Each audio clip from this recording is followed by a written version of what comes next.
അസ്സലാമു അലൈക്കും. എൻ്റെ ചാനലിലേക്ക് എല്ലാവർക്കും സ്വാഗതം. ഞാനിന്നിവിടെ ഒരു ഇറച്ചി നേരിയ മുളകറിയാണ് വെക്കുന്നു. നേരിയ മുളകറി, കട്ടിയല്ല, നേരിയത്. അതിനുവേണ്ടി ഒരു കുക്കർ വെച്ച് എണ്ണ ഒഴിച്ച് കൊടുത്തത്. അങ്ങനെ ഒരു ഉള്ളിയാണ്. കുക്കർ കട്ടിയിലായി.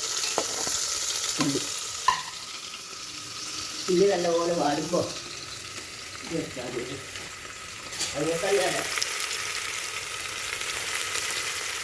ഉള്ളി നല്ലപോലെ വാടുമ്പോൾ ബാക്കിയുള്ള സാധനമൊക്കെ ഇട്ടായി.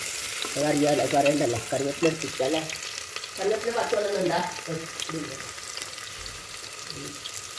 ഇനി പച്ചക്കണം. എല്ലാം കഴിഞ്ഞു.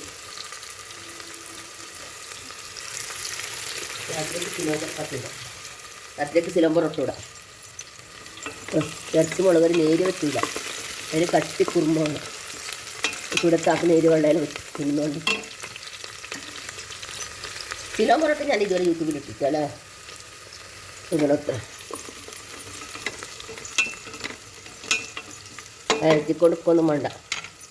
അവിടുന്ന് ആകുമ്പോൾ ഇഞ്ചി ആദ്യം ഇട്ട് കൊടുക്കണം. ഇഞ്ചിയാണ് ഇട്ട് കൊടുക്കേണ്ട. അത് ഇഞ്ചിയും വെളുത്തുള്ളി പൊടിച്ചു തന്നത് അതാദ്യം ചേർത്ത് കൊടുക്കണം. നല്ല മണം തരും. ഇഞ്ചിയും വെളുത്തുള്ളി ആദ്യം ഇട്ടാൽ.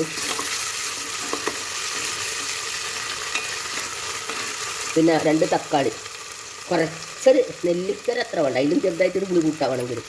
ഞാനധികം കൂട്ടില്ല, ചിലവർക്ക് വേണ്ടി വരുമല്ലോ. അതുകൊണ്ട് ഞാൻ കുറച്ച് ചേർക്കുന്നേ ഇല്ല. അതുകൊണ്ട് നിങ്ങളും വേണം അങ്ങനെ ചേർത്ത്. പക്ഷേ അടിപൊളി കറിയാന്ന് പറയുന്നുണ്ട്. ഞാൻ പറയുന്നല്ല, ഇവിടെ കൂട്ടിയവർ പറയുന്നതാണ്. കറിവേപ്പില ചേർത്ത് കൊടുത്ത്, പച്ചമുളക് ഒന്നേ ഉള്ളൂ മുളക് പൊടി ഇടുന്നത്, അതും ചേർത്ത് കൊടുത്ത്, ഉപ്പ് ചേർത്ത്. നമ്മൾ കല്ലുപ്പാന്ന് ഉപയോഗിക്കുന്നത് ഇപ്പോൾ. മറ്റേ ഭയങ്കര വിഷം എന്നല്ല പറയും. കല്ലുപ്പ് നല്ലത്. കല്ലുപ്പാന്ന് ഇടുന്നത്. ഞാൻ ഒറ്റ ഇടില്ല, അളവിന് പാകം.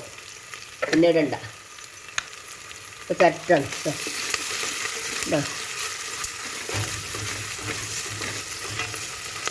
നല്ലോണം പൊരിഞ്ഞ ഉള്ളി നല്ല മണമുണ്ടാകും. ഞാൻ ഇന്നലെ ഇറച്ചച്ചാച്ച് നല്ലോണം പൊരിച്ചിട്ടല്ല ഉള്ളി ഉണ്ട്.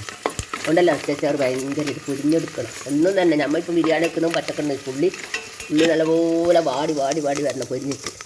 നല്ല ടേസ്റ്റ് കൊടുക്കും. ഉള്ളി നല്ലപോലെ പൊരിഞ്ഞ ശേഷം തക്കാളി ഇട്ട് കൊടുക്കാൻ പാടില്ല. തക്കാളി ഇട്ടാൽ പിന്നെ ഇതാവില്ല. ഉലുവ എടുത്തിട്ടാൽ ഒരു ഉലുവ പൊടി ഉണ്ടാവില്ല. വേണ്ട, ഉലുവൻ്റെ എടുത്ത് ഞാൻ പച്ചമീൻ കുറച്ച് ഉലുവ ചേർത്ത് കൊടുക്കണതാ. കുറച്ച് ഒരു മണത്തിന്. ബീഫിന് ഏറ്റവും നല്ലതാണ് ഉലുവാപ്പൊടി. നല്ല മണം കൊടുക്കും. കുരുമുളക് പൊടി ഇതല്ലേ. അങ്ങനെ ഉലുവാപ്പൊടി ഇട്ട ശേഷം കുരുമുളക് പൊടി ചേർത്ത് കൊടുക്കണം. അതിന് ശേഷം നമ്മൾ തക്കാളി ചേർത്ത് കൊടുക്കണം.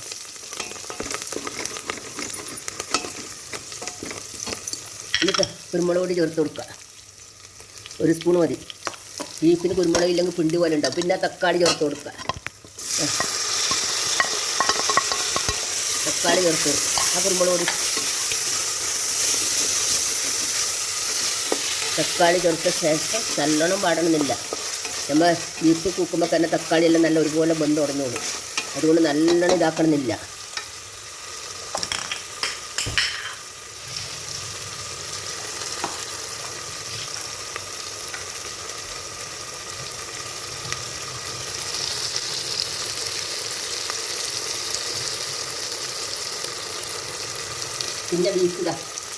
പിന്നെ ബീഫ് ഇട്ട് ഇളക്കി കൊടുക്കുക.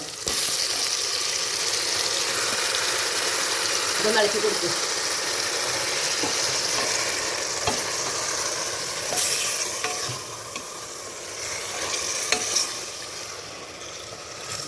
മുളക് പൊടി ഇട്ടിട്ട്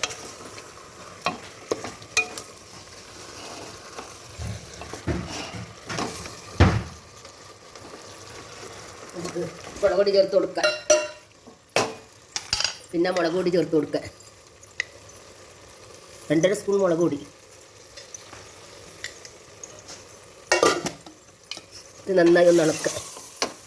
ആ എണ്ണയിലെ മുളക് പൊടി ഒന്ന് നല്ല മിക്സ്ഡായിട്ട് വരണം. നല്ല അതിൻ്റെ ടേസ്റ്റ് കൊടുക്കും.